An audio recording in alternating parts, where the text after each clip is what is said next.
Bonjour Jacques Beau. Bonjour. Vous avez été membre du renseignement stratégique suisse, ancien chef de la doctrine des opérations de la paix des Nations Unies. Vous êtes à Paris, merci beaucoup d'avoir trouvé un peu de temps pour le dialogue franco-russe. Vous êtes à Paris parce que vous avez sorti le livre, je ne sais pas si ce n'est pas le dernier livre, clairement je ne pense pas, qui s'appelle « Guerre secrète en Ukraine ». On va en parler, les propos que vous tenez dans ce livre illustrent tout le contraire. Tout ce qui s'est passé le week-end dernier illustre les propos tenus dans votre livre et on va en parler puisque c'est d'actualité. Je pense que nos éditeurs ont envie de savoir un petit peu plus des événements de ce week-end-là. Dans votre livre, et là j'attire l'attention de nos auditeurs, puisqu'on ne pourra pas parler de tout le détail, et décortiquer, il y a quelques informations importantes de base, peut-être pour comprendre certaines choses. Bon, tout d'abord, vous dites que pendant la guerre froide, les services occidentaux avaient pour but de déstabiliser l'Union soviétique, puisqu'ils la considéraient comme une vraie menace. Et vous parlez du rapport de la CIA, sorti en 1957, rapport de 280 pages intitulé « Le facteur de la résistance et les zones d'opération des forces spéciales en Ukraine ». Et pourquoi je dis ça? Pour moi, c'est important puisque ça décortique la société ukrainienne à l'époque et maintenant, parce qu'il y a beaucoup quand même de cohérence, en fait, ce qui a été écrit entre presque bientôt, je ne sais pas, 80 ans plus tard. On va aller au cœur de votre ouvrage, les opérations clandestines.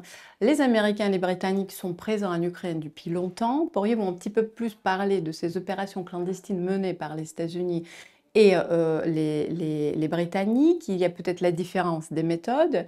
Et clairement, on va poser la question, est-ce qu'il y a un lien entre ce renseignement britannique, les méthodes britanniques américaines et ce qui s'est passé ce week-end? Alors, il y a une très longue histoire de l'utilisation en fait de l'Ukraine, pas seulement de l'Ukraine, mais en particulier de l'Ukraine, pour la déstabilisation, dans un premier temps, de l'Union soviétique et ensuite de la Russie. Mais les Occidentaux ont également utilisé, par exemple, les pays baltes, la Lituanie, la Lettonie, dans l'immédiat après-guerre, ont été aussi utilisés. Mais c'est des pays plus petits, c'est des pays qui avaient peut-être un peu moins d'importance pour l'URSS à l'époque, et c'est la raison pour laquelle l'effort a toujours été porté sur l'Ukraine, qui en plus était un passage stratégique, puisque vous avez la péninsule du Crimée qui maîtrise en fait toute la mer Noire. Et rappelez-vous, c'était déjà au XIXe siècle un sujet qui avait provoqué l'intervention occidentale contre la Russie à l'époque. Mais vous avez raison d'évoquer la guerre froide. Ceci étant, la guerre froide, si on veut la faire débuter, elle commence pratiquement en 1945, n'est-ce pas? Parce que, vous vous rappelez, il y a quelques mois, ou 2 ans d'ailleurs, il y avait eu ce militaire, ou cet ex-militaire de la division SS Galizien, qui avait été applaudi, d'ailleurs avec standing ovation, au Canada, par les députés du Parlement canadien. Et il y a une histoire à ces gens de la EST Galizien. C'est des gens qui, dès 1945, s'étaient rendus aux Britanniques et au lieu de les juger pour les crimes de guerre qu'ils avaient faits, les Britanniques les ont secrètement déplacés vers le Canada en vue de les réutiliser plus tard pour déstabiliser l'URSS à partir de l'Ukraine. Donc vous voyez que déjà en 1945, on venait de terminer la Deuxième Guerre mondiale, les Alliés avaient déjà dans le collimateur la déstabilisation de l'URSS. Donc la guerre froide commence très très tôt après le début de la fin de la Deuxième Guerre mondiale. Et tout ça s'est finalement concrétisé dans les années 50 où les adeptes de Stepan Bandera, les restes de ces armées qui avaient lutté contre les soviétiques durant la guerre, je rappelle d'ailleurs que même le président de la Chambre du Parlement canadien avait dit que le combattant, ce fameux combattant-là qui était devant le Parlement canadien, il n'avait pas combattu les Soviétiques, il avait dit qu'il avait combattu les Russes. Donc il y a toujours cette alors aujourd'hui on l'appelle russophobie, mais il y a toujours cette crainte de la Russie qui a alimenté comment dire, l'utilisation de ces adeptes de Bandera dès les années 50, déjà. Et le document de la CIA que vous évoquez, qui est un document de planification en réalité, parce que l'idée c'est la suivante, c'est de provoquer une guérilla, on pourrait dire, en Ukraine, et d'y implanter des forces spéciales américaines pour former les combattants. C'est un peu d'ailleurs ce que la CIA avait fait au Vietnam, typiquement, n'est-ce pas? Il y avait des foyers de résistance, et puis, ou des foyers de guérilla, vous pouvez dire anti-communistes à l'époque, et vous aviez les forces spéciales américaines, qui à l'époque, ce n'étaient pas des gens qui faisaient des, comment dire, ils n'étaient pas spécialisés dans l'utilisation des armes, si j'ose dire. Ils étaient spécialisés dans la création de mouvements de guérilla. Et ça a été le rôle, quand vous regardez, même au Vietnam, les forces spéciales américaines, donc les bérets verts, ils n'avaient même pas d'armes quelquefois.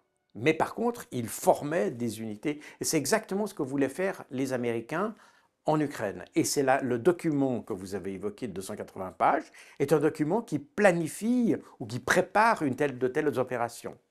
Et pour préparer de telles opérations, eh bien, il faut voir sur quelle population, quels groupes sociaux, etc., on peut s'appuyer pour développer la guérilla.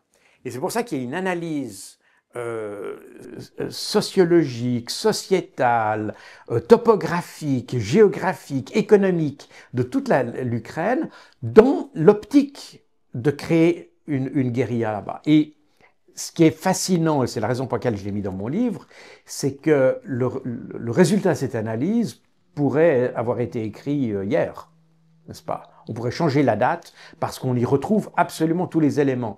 Et d'ailleurs, j'ai mis des cartes dans mon livre, et certaines cartes, d'ailleurs, ce qui m'a donné l'idée de faire ça, c'est d'ailleurs un média ukrainien, The New Voice of Ukraine, qui avait mis en 2017, qui avait publié la carte de la CIA et qui l'avait mis en regard du résultat des élections de 2004 en Ukraine. Et on voit que l'hostilité aux soviétiques que les Américains avaient détectée en 1957, ils avaient fait une cartographie de l'hostilité aux soviétiques, et elle recouvre exactement la carte des résultats électoraux en 2004.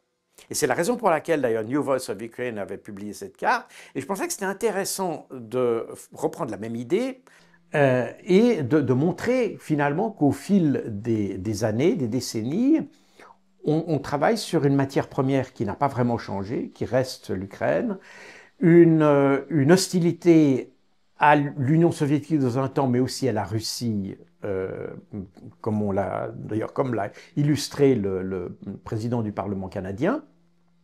Donc on est passé d'une lutte politique à une lutte quasi ethnique ou sociétale. Hein. On va au-delà de ça. Et qui explique d'ailleurs que les sanctions, par exemple, qui ont été prises, ne sont pas simplement des sanctions contre la Russie ou contre l'économie russe ou contre, j'allais dire, les institutions russes, mais aussi contre les individus. Et qui vont même beaucoup plus loin, puisque, comme on le rappelait avant cette discussion, même des peintures comme les danseuses de Degas ont été rebaptisées, qui étaient danseuses russes, dans le tableau de Degas, qui était exposé à la National Gallery, ont été rebaptisées danseuses ukrainiennes, n'est-ce pas? Alors que, historiquement, d'ailleurs, ça ne se justifie pas du tout, je l'avais expliqué dans un de mes livres d'ailleurs. Donc, on voit qu'on est vraiment sur quelque chose qui va au-delà de la politique, on est dans quelque chose qui est beaucoup plus profond, et quelque chose qui, en fait, est beaucoup plus détestable, parce que on peut comprendre qu'il y a des animosités politiques, on peut comprendre qu'il y a des rivalités politiques et que ces rivalités politiques se traduisent par des actions. On peut comprendre ça. mais j'ai beaucoup de peine à comprendre quand ces rivalités politiques se traduisent par des rivalités contre les gens, contre les individus. Et ça, à mon avis, c'est un signe de déclin moral et de déclin intellectuel qui mérite qu'on s'y attarde. Enfin bref, on est un peu loin de notre ouvrage, mais néanmoins, on s'aperçoit que cette hostilité à l'Union soviétique puis à la Russie a suivi exactement une continuité au fil des années et n'a pas vraiment varié. On est sur exactement les mêmes fondamentaux qui ont simplement évolué au cours des années. Voilà, on a un mot, le cheminement et l'idée de rappeler ces événements historiques qui sont d'ailleurs oubliés, parce qu'on a oublié que vous avez évoqué la présence des Américains et des Britanniques, mais durant la guerre froide, on avait trois puissances qui se sont engagées dans l'alimentation d'une rébellion ukrainienne, et d'ailleurs jusque dans les années 60, ça a duré, hein, au début des années 60, ça s'est plus ou moins arrêté lorsque Stepan Bandera a été éliminé par un agent du KGB, en Allemagne d'ailleurs. En 57 ou en 59? C'était 59 ou 60, par là autour. Je ne me rappelle plus exactement, c'est en 59 ou en 60, mais on est à peu près à ces dates-là. C'est un agent, sauf erreur, il s'appelait Stachinski, qui a utilisé d'ailleurs un pistolet qui tirait du gaz et qui a provoqué une crise cardiaque à Bandera. C'est un pistolet très particulier qui était fait spécialement pour cette opération d'ailleurs. Enfin bref, et ça a donné un coup, peut-être pas d'arrêt, mais en tout cas, ça a fermement ralenti les opérations en Ukraine. Mais toujours est-il que jusqu'au début des années 60, vous aviez des parachutages réguliers qui se faisaient par les Américains, les Britanniques et les Français. Et les Français. Et les Français, oui, oui, les opérations français, c'est les opérations Minos, il y avait des opérations aérodynamiques qui étaient des opérations américaines, et les opérations britanniques, elles avaient aussi un nom, je ne l'ai plus en tête maintenant, c'est dans mon livre de toute façon, mais je ne l'ai plus en tête maintenant. Donc les trois se sont combinés et il y avait des agents qui avaient été formés dans les pays occidentaux et qui étaient parachutés avec du matériel, comme ça s'était fait pour la Deuxième Guerre mondiale contre l'occupant allemand.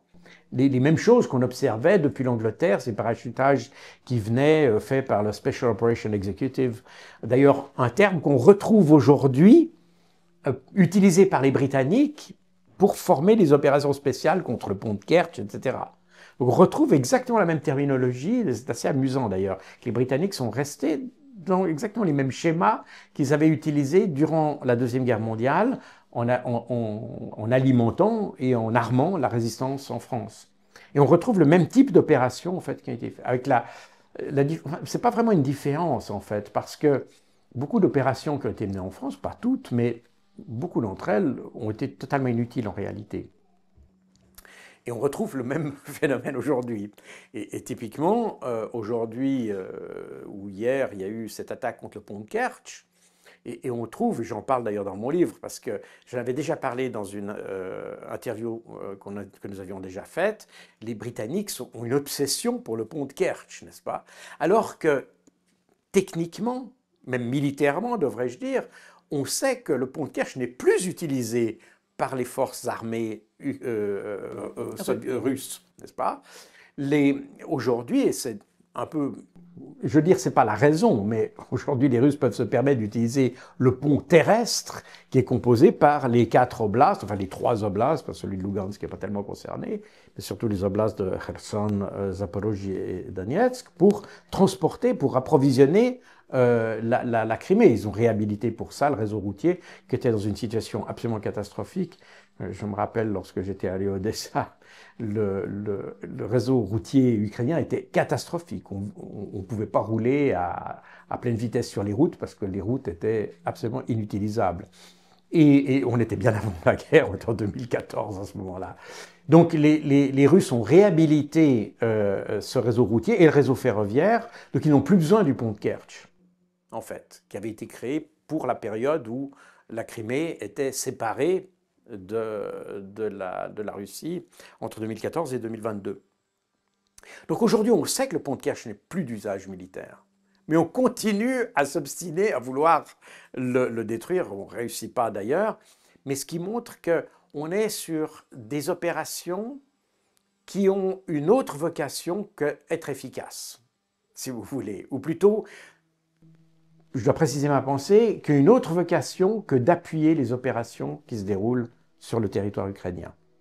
Et comme vous l'avez évoqué vous-même, les opérations qui ont eu lieu en Russie, ces attaques contre les 5 bases aériennes en Russie, illustrent exactement le même propos. C'est-à-dire qu'on fait des opérations qui sont plus des opérations de relations publiques, des opérations destinées plus à la propagande qu'à obtenir un effet opératif, même un effet stratégique d'ailleurs. Alors vous dites que c'était plutôt ces attaques sont plutôt un outil pour faire la propagande et un outil de communication.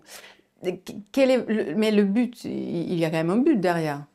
Alors c'est là qu'il y a la difficulté de la chose, c'est que probablement, effectivement, on a parlé un peu de l'historique des actions clandestines en Russie, donc probablement que dans les années de guerre froide, il y avait vraiment une intention de déstabiliser. Donc on était sur quelque chose qui était assez concret, c'était créer une crise politique en Ukraine même, enfin, ce qui était une des républiques de l'Union soviétique, de façon à déstabiliser l'ensemble du système. Ça, c'était l'objectif.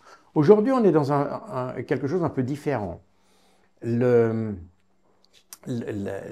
guerre terrestre qui se déroule actuellement sur le champ de bataille en Ukraine, eh bien, n'obtient pas de succès.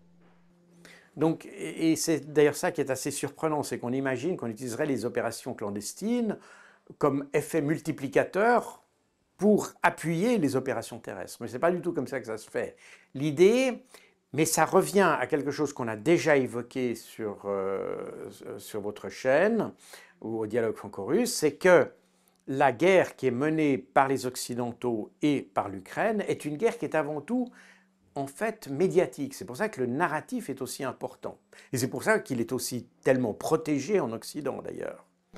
Parce que de ce narratif, en fait, de nouveau, tout l'objectif de cette guerre est d'affaiblir la Russie.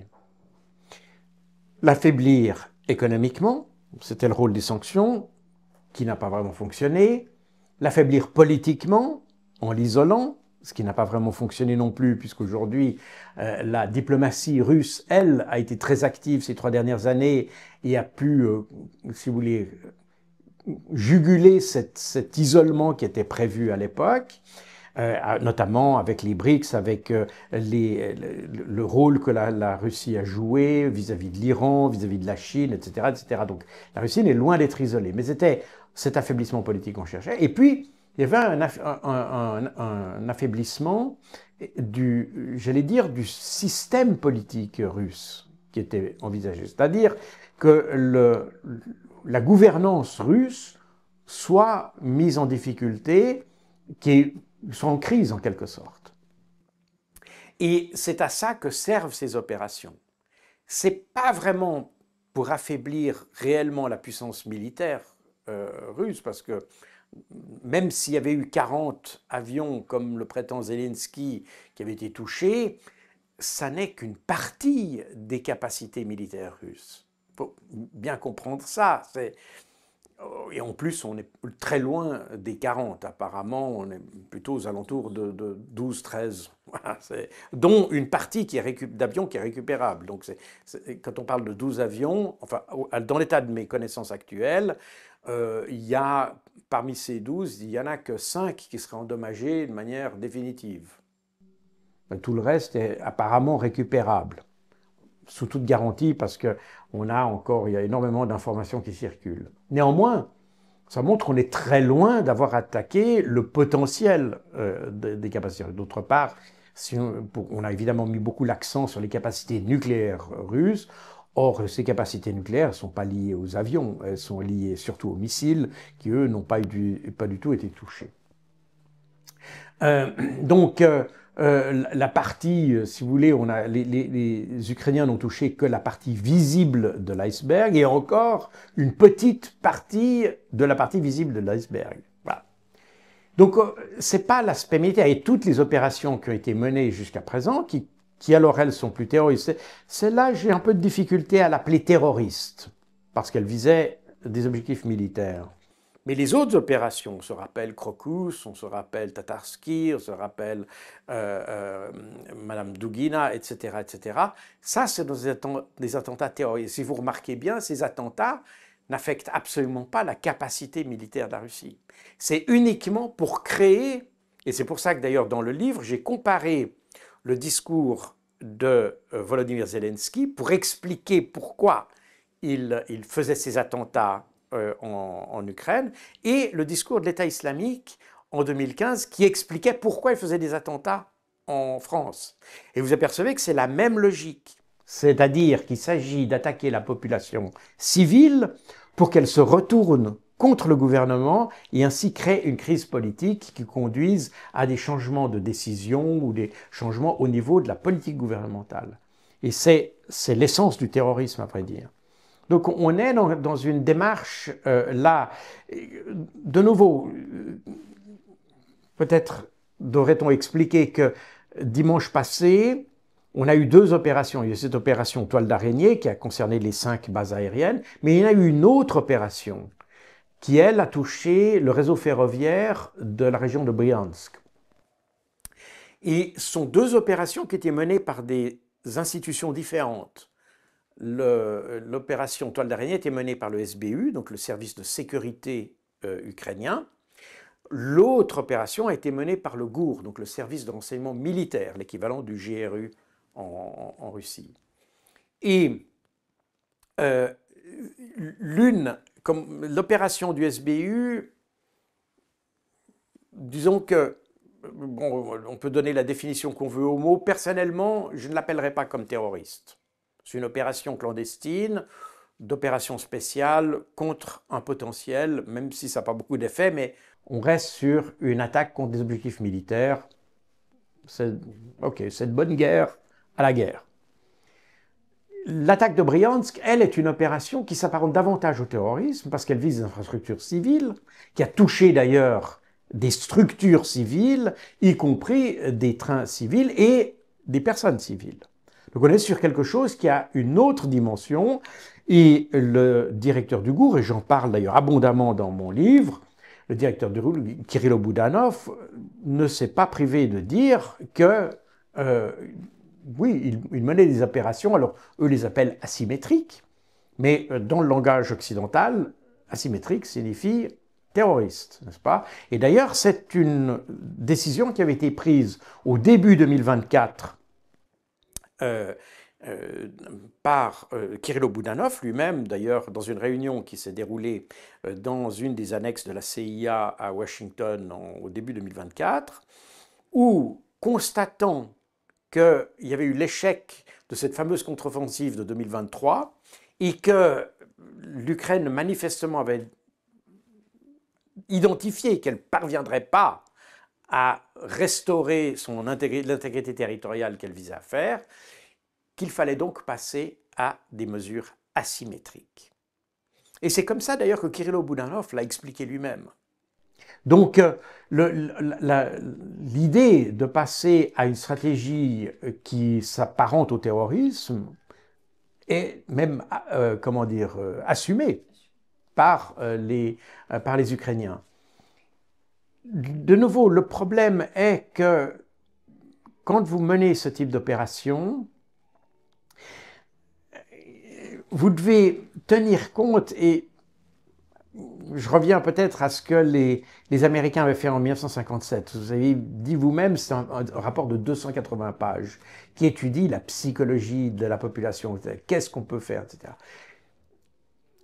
Vous avez le terrorisme, il peut avoir des effets, différents effets selon le type de population que vous avez. Mais je ne vous apprends pas que vous avez, il y a à peu près un mois, fêté ou célébré les 80 ans de la victoire.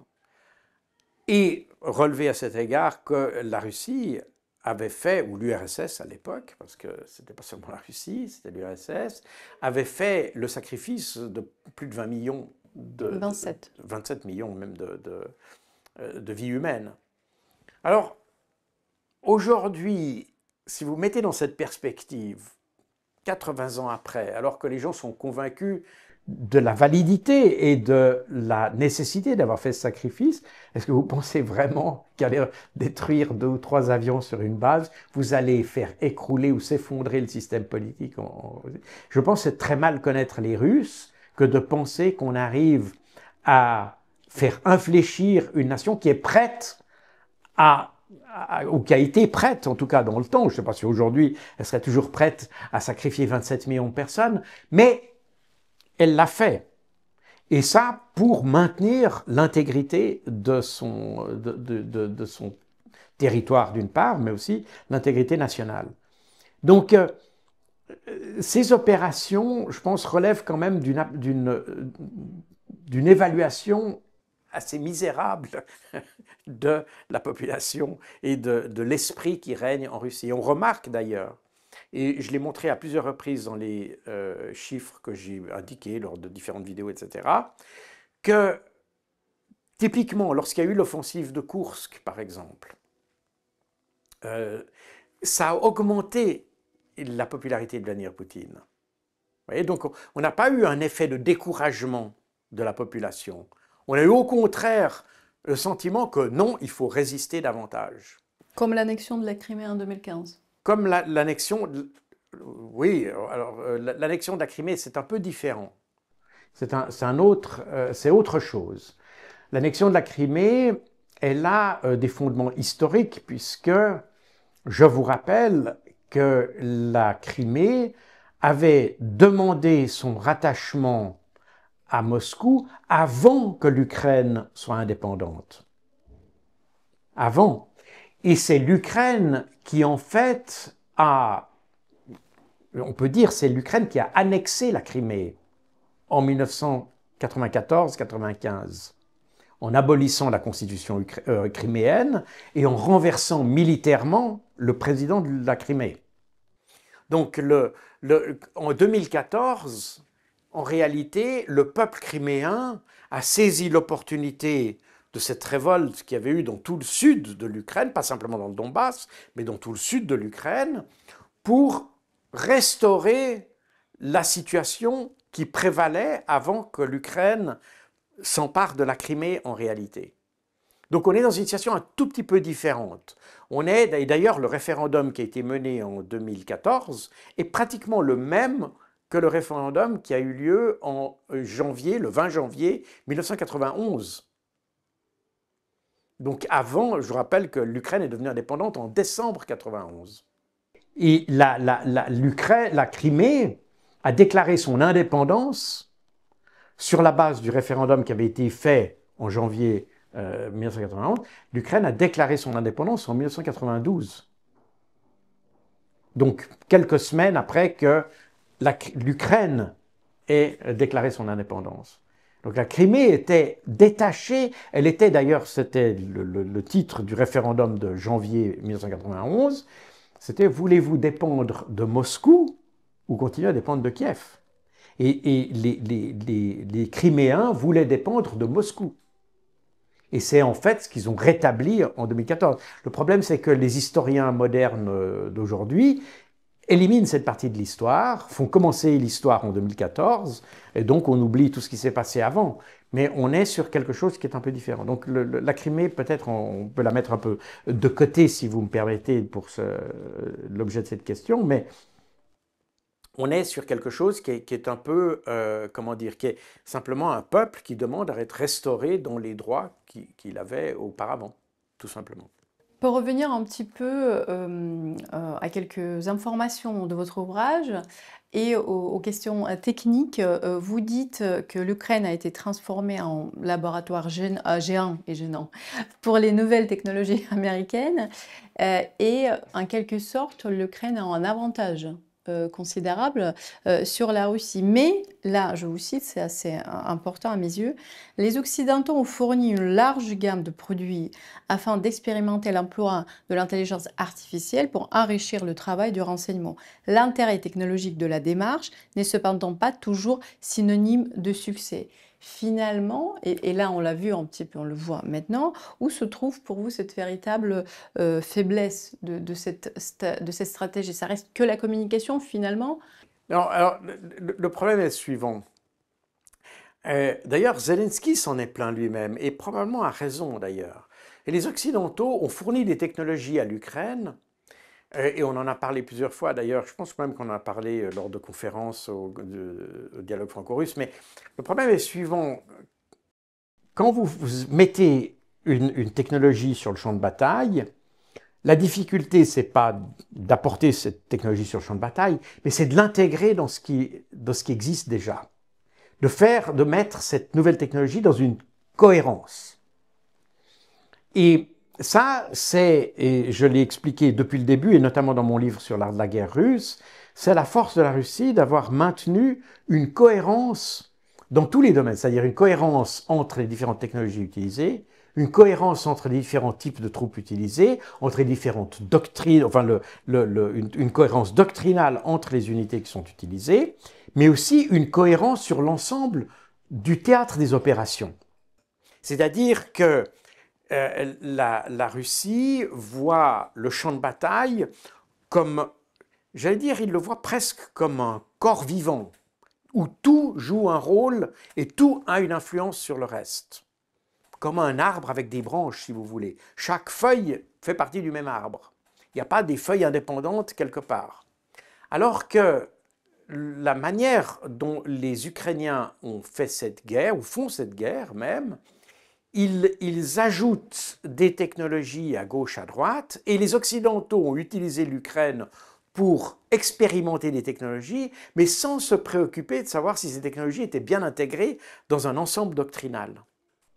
Et on parle notamment des technologies d'intelligence artificielle qui ont été exploitées au niveau du renseignement opérationnel, mais qui n'ont pas pu être intégrées avec d'autres technologies. Par exemple, un exemple, et vous le voyez d'ailleurs dans l'article du New York Times qui en avait parlé, mais que si vous lisez bien, on trouve d'autres articles avant qui en parlent en réalité, mais c'est l'apport de renseignements aux Ukrainiens. Donc en mai 2022, les Occidentaux remarquent que l'armée ukrainienne est en mauvaise posture, parce que en fait, l'armée russe n'a jamais été, dans son ensemble, en mauvaise posture. Il y a eu des moments, enfin il y a quand même des gens qui sont morts et des choses comme ça. Mais ce que je veux dire, c'est que dans son ensemble, la Russie a toujours maîtrisé le champ des opérations. Et en mai-juin 2022, Zelensky dit « à partir de maintenant, nous dépendons », parce qu'il n'y avait plus d'armes. Toutes ces armes avaient été détruites, donc nous dépendons complètement des Occidentaux. Et c'est à ce moment-là que les Occidentaux viennent avec une aide en renseignement, cette fameuse Task Force Dragon, qui était basée à Wiesbaden, en Allemagne, et qui alimentait le renseignement ukrainien avec de l'information à base d'informations satellitaires, etc. Et c'est là qu'on voit cette déconnexion, et ce passage est assez bien illustré dans mon livre. C'est-à-dire que les Américains fournissent du renseignement pour toucher, et moi-même j'avais en 2022 accès à une partie de ces informations. On voyait une quantité d'informations absolument énorme sur les positions des Russes. C'était pratiquement chaque pièce d'artillerie pouvait être localisée sur la carte. C'est impressionnant. Et il y avait chaque jour des milliers de données et de pages comme ça qui arrivaient aux Ukrainiens. Mais voilà, les Ukrainiens n'avaient plus les armes pour toucher tous ces objectifs. Et c'est à ce moment-là que les Occidentaux ont commencé à livrer les HIMARS, les M777, les canons César, etc. Mais quand ces canons sont arrivés et qu'on a pu commencer à utiliser le renseignement qui venait, les Russes, eux, avaient déjà découvert les contre-mesures contre les HIMARS, etc. Et pratiquement, en 2022, fin 2022, les HIMARS ne constituent plus un problème pour les Russes. parce qu'ils ont réussi d'abord à acquérir des pièces, comme les canons César d'ailleurs, qu'ils ont réussi à acquérir. Ils ont pu les décortiquer, les analyser et voir comment les combattre. Ce qui fait que tout cet effort de renseignement qui est arrivé dans un premier temps alors que les Ukrainiens n'avaient pas d'armes, lorsque les Ukrainiens ont eu les armes, elles étaient déjà obsolètes et en fait les Ukrainiens n'ont jamais pu utiliser pleinement à la fois les armes et le renseignement qui leur permettaient d'utiliser ces armes. Et ça montre cette déconnexion, si vous voulez, il y a une sorte de déphasage entre les choses, il n'y a pas de cohérence technique, on pourrait presque dire, ou tactique, qui a fait que, eh bien, l'effort des Occidentaux et la manière de combattre des Russes n'a jamais été pleinement efficace. Alors, ce qui ne veut pas dire qu'il n'y a pas eu des pertes, ça ne veut pas dire qu'il y a pas, parce qu'il y a quand même eu des chars russes détruits et des choses comme ça. Donc on ne va pas dire que tout ça n'a pas existé. Mais on n'a pas pu utiliser le plein potentiel de ces armes parce que justement, tout vient un peu au compte-gouttes et puis on essaye de mettre les choses les unes sur les autres, de les empiler. Et puis, ça nous donne quelque chose qui n'est pas cohérent et qui ne permet pas surtout d'y adosser ou de s'adosser à une doctrine opérationnelle qui soit efficace. Vous dites vous-même que finalement, toutes ces opérations, notamment l'opération de ce week-end, mais les autres opérations contre la population civile notamment, ou même contre l'opposition ukrainienne, n'ont pas vraiment renforcé les positions, ou pas du tout renforcé les positions de l'Ukraine sur le front. Mais ils espèrent faire quoi avec ce stratagème? Et combien de temps ça peut durer? Pour répondre à votre question, je vais prendre le contre-exemple, c'est-à-dire quand vous regardez, donc ici on parle des guerres secrètes au pluriel, donc c'est la guerre secrète qui est menée par les Russes, mais aussi les guerres secrètes qui sont menées par les Ukrainiens. Dans la perspective des Russes, les Russes voient la guerre comme une chose, avec les différents éléments de la voient de manière holistique, si vous voulez. Et les opérations spéciales viennent en appui des opérations terrestres. Donc vous n'utilisez pas les opérations spéciales quelque part au pôle Sud ou en Amérique latine. Vous l'utilisez pour faciliter le travail des forces conventionnelles, si je peux dire ça comme ça. Et c'est ce qui fait la force d'ailleurs de la manière de combattre de la Russie.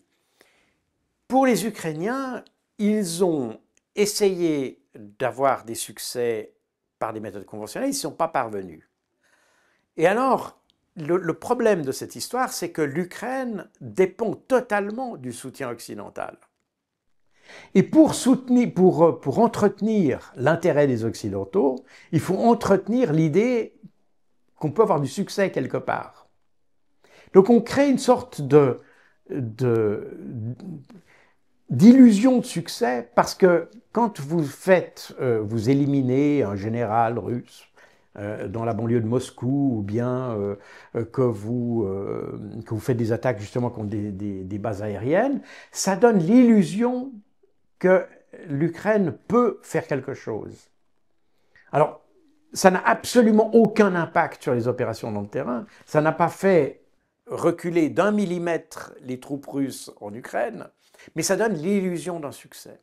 Et ça alimente un élément qui est central et que j'ai déjà évoqué sur votre chaîne, c'est que la guerre, c'est une guerre en réalité du narratif, du côté occidental.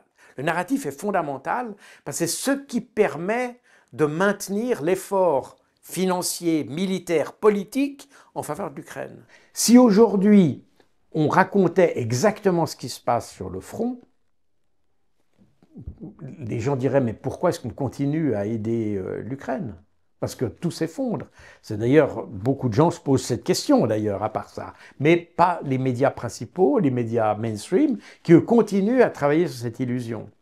Et c'est pour ça, c'est ce qui justifie d'une certaine manière le fait que dans les négociations qui se déroulent à Istanbul, eh bien vous avez toujours des Occidentaux qui continuent, qui persistent à vouloir, par exemple, un cessez-le-feu qui permettrait finalement uniquement de réarmer l'Ukraine, mais pas vraiment de résoudre le problème. N'est-ce pas? Et de nouveau, on crée on alimente le narratif avec ces opérations.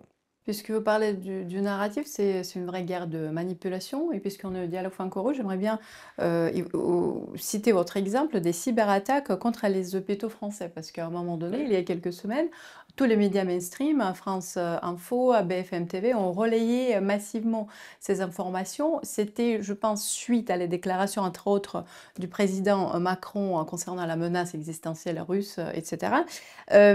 Et là, je vais vous citer, puisque vous dites nos services sont le plus souvent incapables de déterminer qui est à l'origine de l'attaque. Les schémas d'attaque portent en eux-mêmes des signatures qui permettent une identification grossière et très approximative. Mais in fine, personne ne vérifie les informations ou les relaie dans quel but? Alors, dans le but du narratif dont vous parlez. Voilà, c'est un peu ça. Et derrière la question que vous posez, il y en a une autre. Il y a un vrai problème qui se pose, puisque, comme vous le savez, je viens du renseignement.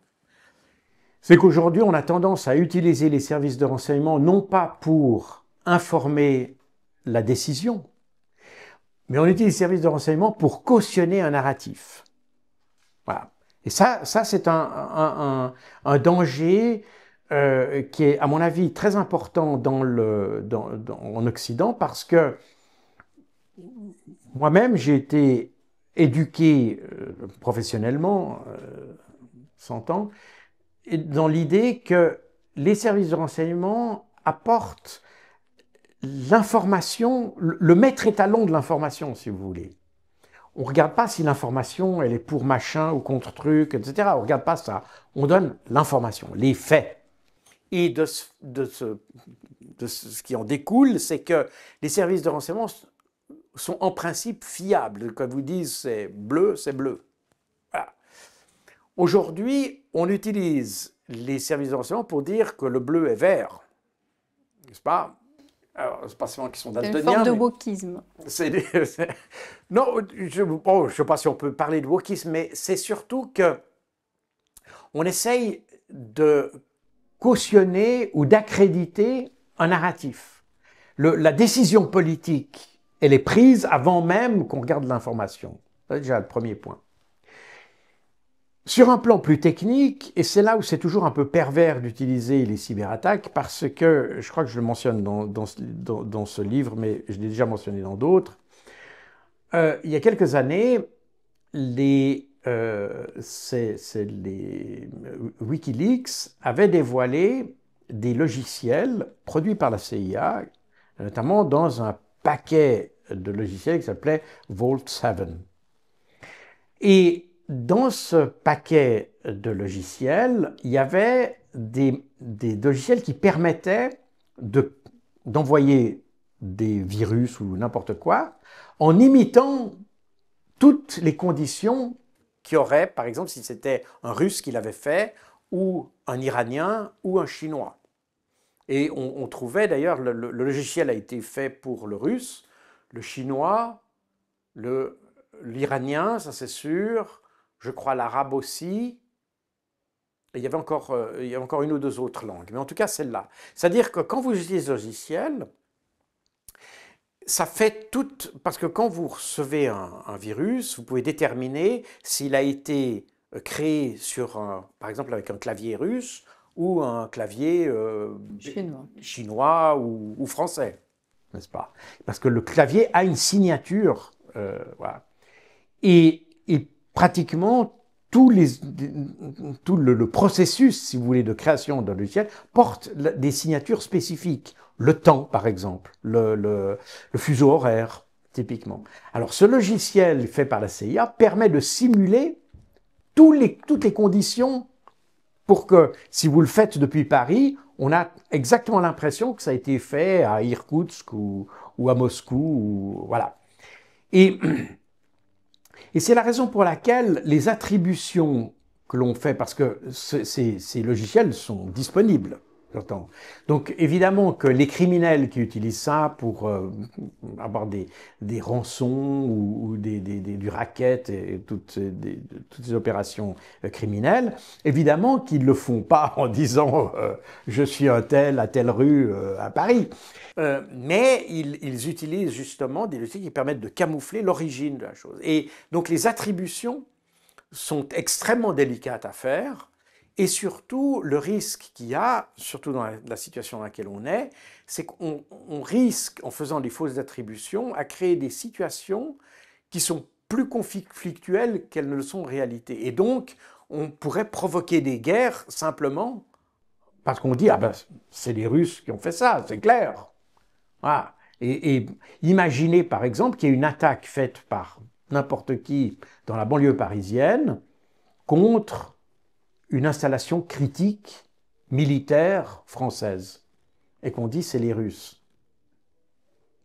La législation que l'on met en place un peu partout, dans l'OTAN d'ailleurs, mais aussi dans l'Union européenne, etc., pourrait faire qu'une telle attaque serait un casus belli. Le problème, c'est que quand vous avez un missile qui tombe sur une installation militaire, vous savez d'où vient ce missile. Vous pouvez calculer sa trajectoire, vous savez exactement d'où il part et combien de temps il a mis, et vous savez évidemment où il est arrivé. Le virus ou une attaque cyber, ça devient très compliqué.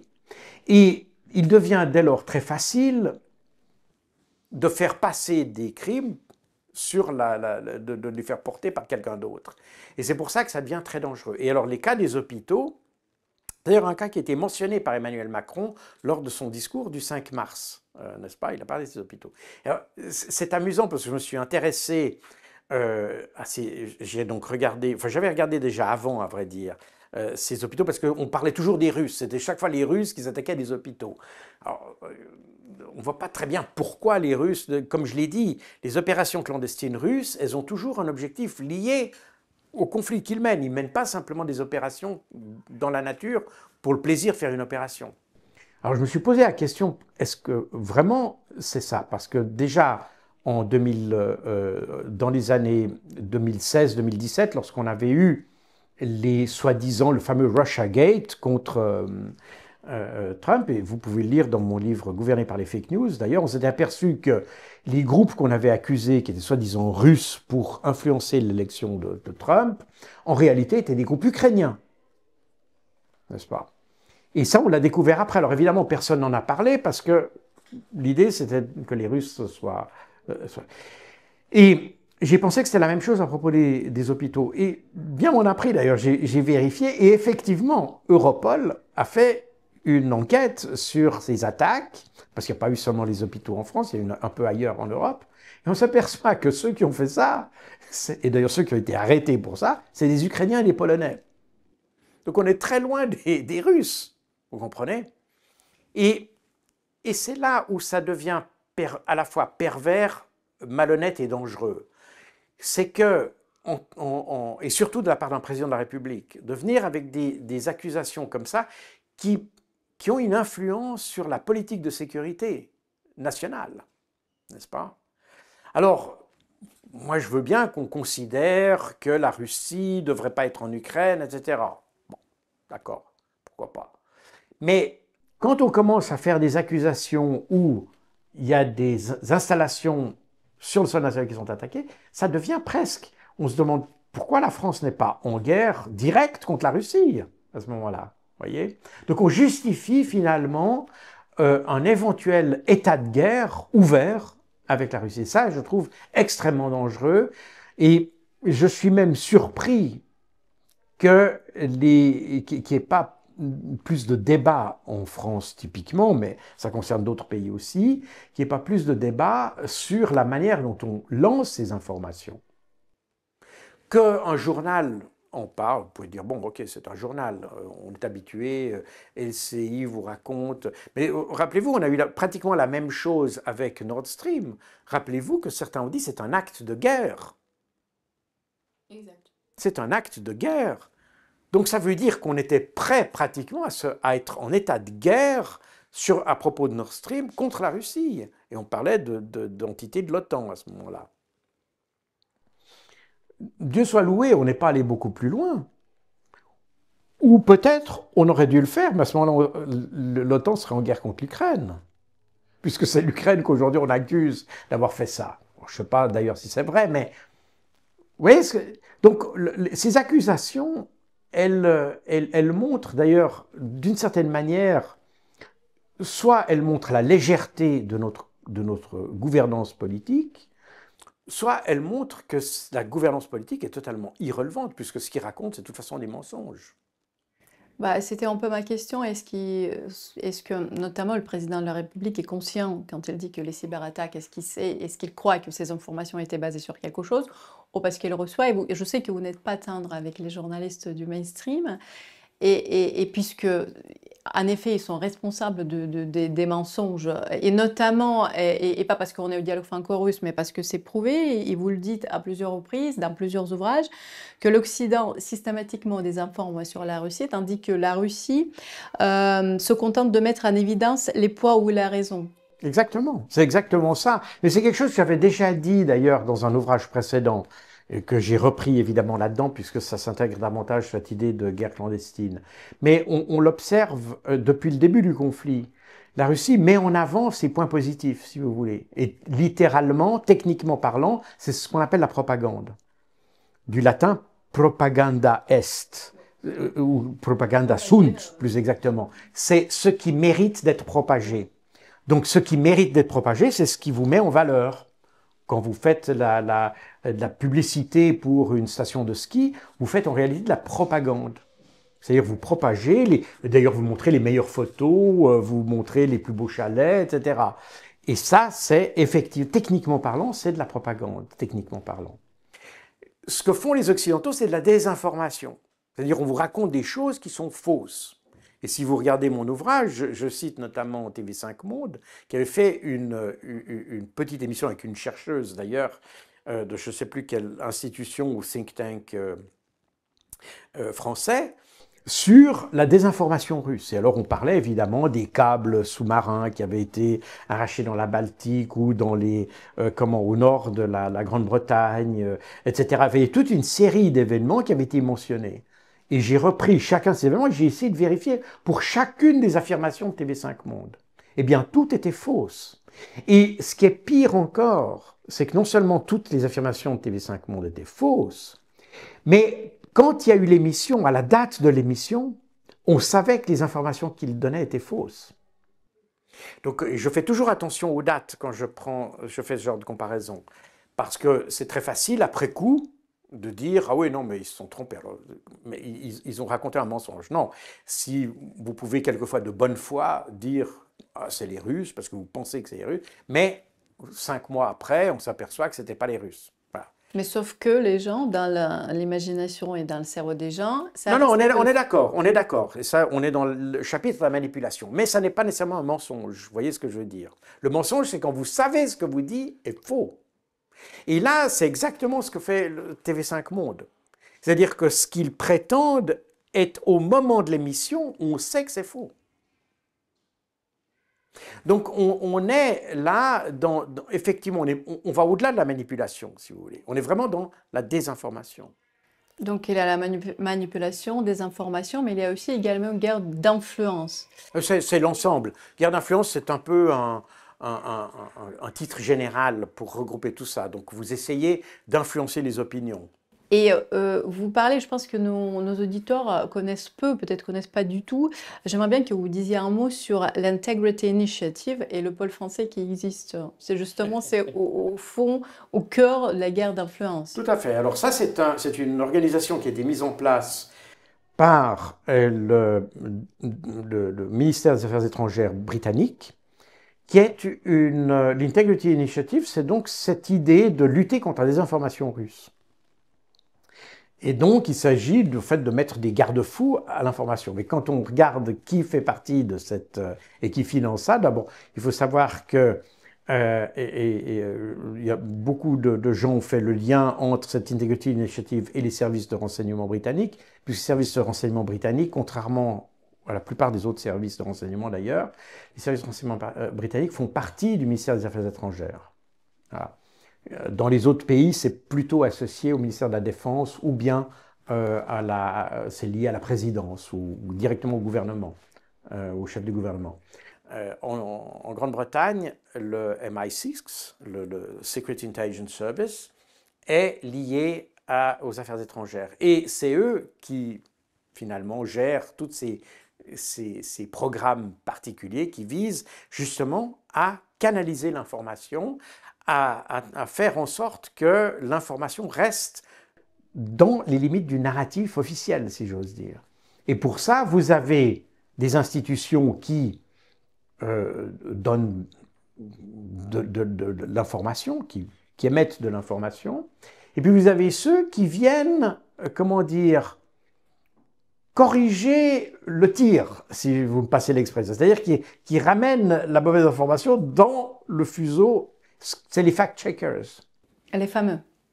Alors voilà, et vous en avez, alors il y a Conspiracy Watch qui fait partie de cette constellation qui a été abordée par, et les documents sur lesquels je m'appuie, c'est des documents qui ont été fuités en 2016, par là autour, par The Anonymous, donc ce groupe de hackers, et qui montrent, là j'ai mis l'accent sur la France parce qu'on est en France, mais en réalité il y a d'autres organisations, pratiquement dans tous les pays, vous avez, les Britanniques ont tissé cette toile littéralement de l'Integrity Initiative, y compris dans des institutions comme l'Union européenne et l'OTAN, etc., pour créer une sorte de matrice d'influence, littéralement.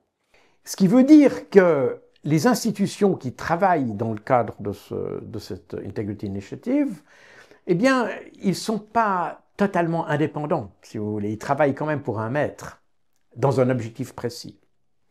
Et c'est là où, et ça vous pouvez voir à peu près tous les fact-checkers qu'il y a, la plupart d'ailleurs sont associés à des groupes, disons, qui existent, institutionnels. L'Union européenne en a plusieurs, etc. L'OTAN en a aussi. Qui ont pour objectif d'éliminer l'information qui serait parasite, si vous voulez, et puis de faire en sorte que l'information, la bonne information, soit canalisée d'une certaine manière.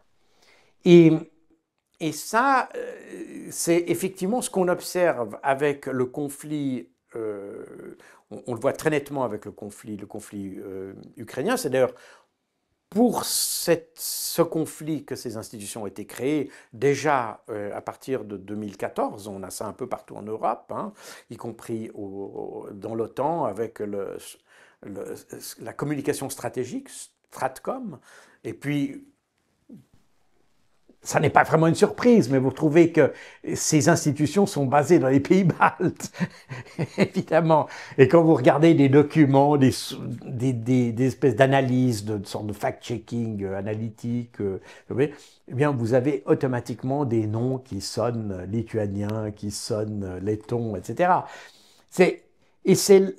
Là, il y a quelque chose qui est un peu dérangeant parce que on donne une autorité à des institutions qui en réalité n'ont pas vraiment d'indépendance intellectuelle, mais qui travaillent pour une institution, avec un objectif politique derrière. Donc on n'est pas, contrairement à ce que laisse penser l'idée du fact-checkers, on pourrait dire le fact-checkers, eh bien c'est quelqu'un qui se base sur les faits et puis qui vérifie les faits, n'est-ce pas? D'ailleurs le nom l'indique, fact-checker. Mais en réalité, ça n'est pas ça. Le fact-checker, il a une démarche politique, une interprétation politique. Alors, je pourrais faire un livre littéralement sur la formulation d'ailleurs du fact-checking que vous avez dans les de l'Union européenne, par exemple, ou quand vous avez les Russes qui disent quelque chose. D'ailleurs, si vous lisez bien les fact-checkers, souvent, ils donnent raison quelque part aux Russes, mais ils disent, si vous dites par exemple, maintenant je dis comme ça, c'est un exemple totalement imaginaire, les Russes déclarent qu'ils ont détruit 500 chars d'assaut. Alors le fact-checker, il va venir, puis il va dire, oui, en fait, c'est pas des chars d'assaut, c'est des chars d'attaque. Mais il ne conteste pas le chiffre. Ah, et si vous lisez très bien ces fact-checkers, vous vous apercevez qu'en réalité, ils ont quelquefois de la peine à contredire l'information qui vient, souvent ils prennent des informations qui viennent évidemment des médias russes, Sputnik, RT, etc. Mais si vous regardez très bien, ils ont de la peine à attaquer le fait lui-même. Ils s'attaquent à la périphérie du fait. Donc ils disent « Ah non, c'est des chars d'attaque, pas d'assaut, donc ils ont menti ». Mais en réalité, le chiffre est bien là. Alors après, il peut y avoir des erreurs de traduction et des choses comme ça, mais on voit bien que le fond de la question, c'est une question en fait d'interprétation de l'information en réalité. Et c'est là où nous, en tant que citoyens, en tant que lecteurs, en tant qu'auditeurs, en tant que chercheurs même, on est quelquefois pas assez exigeants par rapport à la qualité de ce fact-checking. Et que de ce fait, je pense que les fact-checkers s'en rendent compte, et on voit très bien d'ailleurs avec Conspiracy Watch, etc. C'est pas du fact-checking. Ils viennent simplement déclarer des choses dans le but de, comment dire, de nuire à la personne qui a écrit. Et souvent d'ailleurs même à la personne plus qu'à ce qui a été écrit. Il s'agit de décrédibiliser surtout. De ce fait, on n'a plus une image rationnelle des choses. On n'est plus capable d'avoir une appréhension de la réalité telle qu'elle est. Et c'est d'ailleurs exactement ce qu'on observe aujourd'hui. Nous entrons aujourd'hui dans le conflit ukrainien dans une phase de négociation, où tout d'un coup, on s'aperçoit que tout ce qu'on avait raconté ces 3 dernières années, que l'armée russe perdait, que l'Ukraine gagnait, qu'il n'y avait plus de chars en Russie, qu'il n'y avait plus de ceci, plus de cela, on s'aperçoit que tout ça tombe à l'eau. Et qu'au contraire, Emmanuel Macron dit la menace maintenant, c'est la Russie. Alors, on a dit qu'elle n'avait plus de chars, mais c'est la menace. Elle n'avait plus d'avions, mais c'est la menace. Elle n'a plus de chef, mais c'est la menace. Etc., etc. Je vous rappelle d'ailleurs que, je l'ai relevé dans une vidéo que j'ai fait récemment, le commandant des forces terrestres russes a été remplacé. Vous le savez, il est parti à la retraite, en réalité. Il a été nommé d'ailleurs au Conseil de sécurité. Mais il a été remplacé par un général qui est mort en mars 2022, vous voyez. Et ce général, d'ailleurs, il a lui-même été remplacé, parce qu'évidemment, il a lui-même été remplacé par un autre général qui, lui, est mort en novembre 2024. Vous voyez.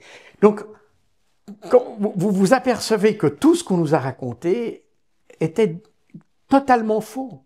Et alors évidemment, aujourd'hui, quand on veut commencer à négocier la paix, on ne peut pas négocier sur la base d'une impression qu'on a.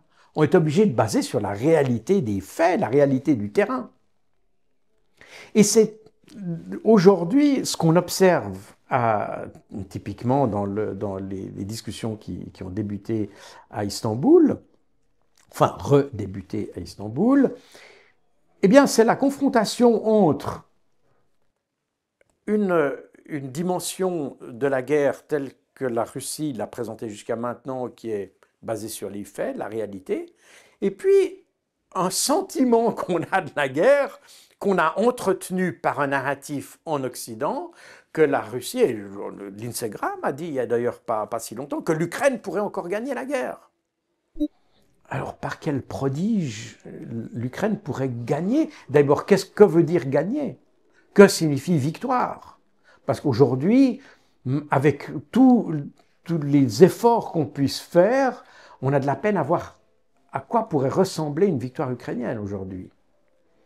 Et c'est quelque chose qui est un peu dérangeant parce que finalement, ce sont les Ukrainiens qui sont la victime de cette chose, en réalité. Parce qu'aujourd'hui, comment est-ce qu'ils peuvent faire valoir leur point de vue? On dira, oui, mais vous allez gagner de toute façon. On est dans un discours qui est totalement distordu par rapport à la réalité, et on devient, et on remarque d'ailleurs de plus en plus, parce que si vous remarquez, dans les négociations, on dit toujours que la Russie, c'est toujours le méchant, c'est ceux qui disent des bêtises, etc. Mais, si vous regardez bien, la Russie, les Américains avaient proposé de faire un cessez-le-feu. Les Russes ont dit non, on veut une négociation sur la paix. Eh bien, il n'y a pas de négociation sur un cessez-le-feu, mais il y a une négociation sur la paix. Point 1. Les Américains voulaient que ça se passe à Genève. Les Européens voulaient que ça se passe au Vatican. Les Russes ont dit ça se passera à Istanbul. Ça se passe à Istanbul.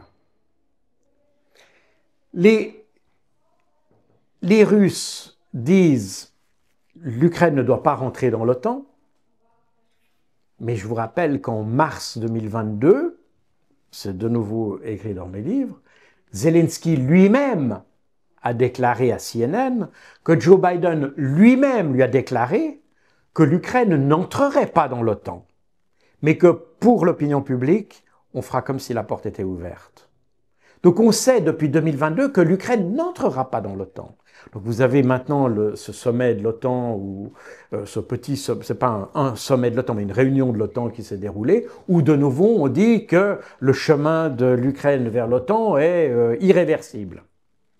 Mais les Américains ont dit très clairement, l'Ukraine n'entrera pas dans l'OTAN. Ce que cherchent les Russes maintenant, c'est que ce soit écrit sur un papier. Voilà, c'est ça que veulent les Russes. Mais le principe que l'Ukraine ne fasse pas partie de l'OTAN est déjà admis. On partait de l'idée que l'Ukraine devait retrouver son intégrité territoriale de 1991. Ce qu'elle aurait pratiquement eu d'ailleurs si l'Ukraine n'avait pas retiré sa propre proposition en avril 2022, sous la pression de Boris Johnson, mais aussi des Français et des Allemands. N'oubliez pas. Ils ont joué un rôle là-dedans, et un rôle très pervers d'ailleurs. Donc, ça veut dire que les Russes, au départ, n'étaient pas là pour conquérir l'Ukraine, mais de nouveau pour les deux objectifs qui ont été évoqués le 24 février 2022, démilitarisation, dénazification, donc la destruction d'un potentiel, non pas la prise d'un territoire. Raison pour laquelle, en avril, lorsque, en échange d'une non-participation à l'OTAN et de cette dénazification, si on peut dire ça comme ça, les Russes ont accepté de se retirer d'Ukraine. Évidemment, aujourd'hui, on est un pas plus loin. Mais si vous remarquez aujourd'hui, on accepte l'idée que les Russes pourraient garder les territoires qu'ils occupent déjà. On a avancé considérablement. Et malgré le fait qu'on continue à avoir ce narratif que l'Ukraine gagne, etc., si vous regardez ce qui se passe dans les négociations, c'est la Russie qui avance systématiquement ses pions.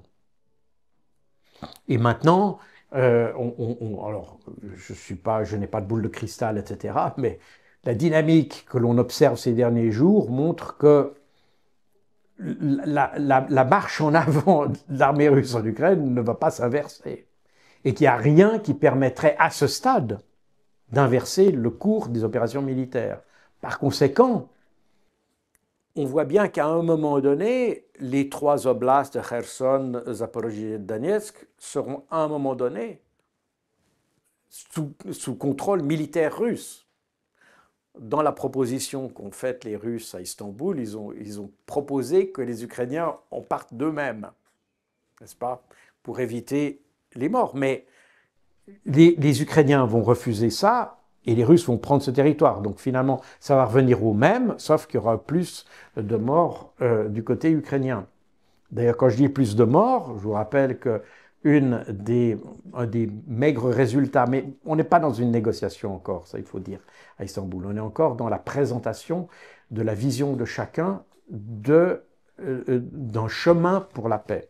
Voilà, pas d'un chemin pour la paix, chemin pour une résolution du conflit, disons ça comme ça, parce que les Ukrainiens n'ont pas une initiative de paix à proprement parler. Les Russes, oui, mais pas les Ukrainiens. Donc, résolution du conflit. Mais donc chacun a présenté sa vision. Voilà, donc il n'y a pas de négociation. Néanmoins, il y a quand même cette idée qui a été avancée par les Russes de proposer de rendre 6000 corps de soldats ukrainiens tués. Et apparemment, le ministre de la Défense ukrainien qui a discuté pendant 2 heures et demie d'ailleurs avec Medinsky, parce qu'il y a eu 2 discussions. Il y a eu une discussion entre les 2 délégations qui a duré 1 heure, dans lesquelles chaque délégation a présenté finalement son mémorandum. Et puis ensuite, il y a eu une discussion séparée entre les chefs des délégations, c'est-à-dire Medinsky d'un côté et Umerov de l'autre. Et apparemment, il semble que Umerov a été très embêté avec cette idée de restituer parce qu'ils n'ont pas assez de morts à rendre. Apparemment. Je ne sais pas maintenant comment les choses se passent. Mais ce qui veut dire que tout ce narratif de nouveau qui a tourné autour du nombre de morts, etc., alors on n'est probablement pas à 6000 morts près, si vous me passez l'expression, et sans mauvaise plaisanterie là-dedans, mais néanmoins, probablement que cette discussion sur la restitution, et je ne serais pas surpris d'ailleurs que les Russes l'aient fait exprès, mais le problème c'est qu'il y aura une diversion, comme on l'a vu avec les prisonniers d'ailleurs. On a vu que les Russes ont des quantités de prisonniers, ils sont prêts à en donner une partie, mais les Ukrainiens n'en ont pas assez. Je pense qu'on a le phénomène semblable avec les cadavres, et plus on avance dans le temps, plus on met en évidence que ce qu'on a raconté depuis 3 ans sur les pertes russes, les pertes ukrainiennes, les Ukrainiens qui perdent personne et les Russes qui perdent tout le monde, on s'achemine gentiment vers un point où on réalise que de nouveau, on a raconté que des mensonges. De nouveau, les généraux, déjà la semaine passée, il y a déjà 2 généraux morts qui ont été promus dans l'armée russe. Donc, ce qui illustre un peu cette manière d'aborder cette guerre, qui n'est pas simplement une guerre, de nouveau, qui se déroule sur le terrain, avec les chars, les avions, les drones, etc., mais il y a une guerre qui se fait en arrière-plan, qui est cette guerre clandestine, qui est pilotée par des services de renseignement, et c'est aussi ce que j'ai voulu montrer dans mon livre, parce qu'on parle de l'information, et on a toujours l'impression que l'information, c'est les médias. Mais quand vous regardez la structure d'information qui a été mise en place par les Occidentaux autour du conflit ukrainien, vous apercevez que les services secrets sont impliqués dans les mécanismes d'information. Donc on n'est pas sur des médias indépendants comme ça qui font leur information. Non, on est sur des canaux de communication qui ont été mis en place par les gouvernements européens pour canaliser l'information. Ça explique d'ailleurs pourquoi vous avez une information qui est différente lorsqu'elle vient de Zelensky ou lorsqu'elle vient de certains organes de presse, d'ailleurs. C'est quelque chose que j'ai d'ailleurs souligné dans beaucoup de mes ouvrages, parce que dans beaucoup de mes ouvrages, je prends des informations venant de sources ukrainiennes, n'est-ce pas? Qui finalement confirment d'ailleurs des informations russes. Mais je n'utilise pas des sources russes pour confirmer des informations russes. Je préfère utiliser des sources ukrainiennes pour confirmer des informations russes. Ukrainska Pravda. Ukrainska Pravda, exactement, tout à fait. Mot de conclusion, là donc, vous terminez votre ouvrage et ça illustre très bien, j'aimerais bien le lire parce que ça illustre notre conversation et d'ailleurs peut-être toutes nos interviews et conférences qu'on a déjà faites pour le dialogue franco-russe avec vous. Nos dirigeants ne gouvernent pas avec leur tête, mais avec leur tripes. Ils suivent les directives d'experts, journalistes et autres généraux véreux qui ne savent rien, ne comprennent rien, se trompent systématiquement. Avec ces personnes-là, on va où? On va droit dans le mur. Comment on va évoluer nous, les chaînes alternatives existent, heureusement. Vous passez souvent, vous venez nous voir, nous vous remercions. Mais à un moment donné, on va peut-être vers un certain clash entre les médias mainstream et les services et les chaînes alternatives. Comment vous voyez cette évolution? Alors, il faudrait pas voir ça ne va pas être un clash entre médias, mais moi, je suis interpellé souvent dans la rue par des gens qui me reconnaissent. Encore là, aujourd'hui, à Paris, il y a des gens, il y a un bus, c'était hier matin ou hier après-midi, un van là qui s'arrête, et puis il y a deux gars qui me font signe de la main comme ça. Je ne connais personne qui conduit des vannes à Paris, c'était deux ouvriers qui étaient là, qui me saluent. Alors je m'approche de la voiture, ils baissent la vitre et ils me disent merci. Il y avait un conducteur qui était roumain et un autre qui était manifestement nord-africain. Ils m'ont dit merci pour vos vidéos. Ils nous ont dit vous ne nous connaissez pas, mais nous on vous connaît. Et je constate que les chaînes alternatives, et quand je vois les gens qui m'arrêtent dans la rue, je vois qu'il y a beaucoup de gens qui s'intéressent à la situation internationale, mais qui ne font plus confiance aux médias traditionnels. Par conséquent, et vous le voyez d'ailleurs par ailleurs, dans les élections qu'il y a, en France, en Roumanie, en Pologne, partout, vous voyez qu'il y a un écart. Cet écart, il y a un écart entre la pointe de la pyramide et le bas de la pyramide.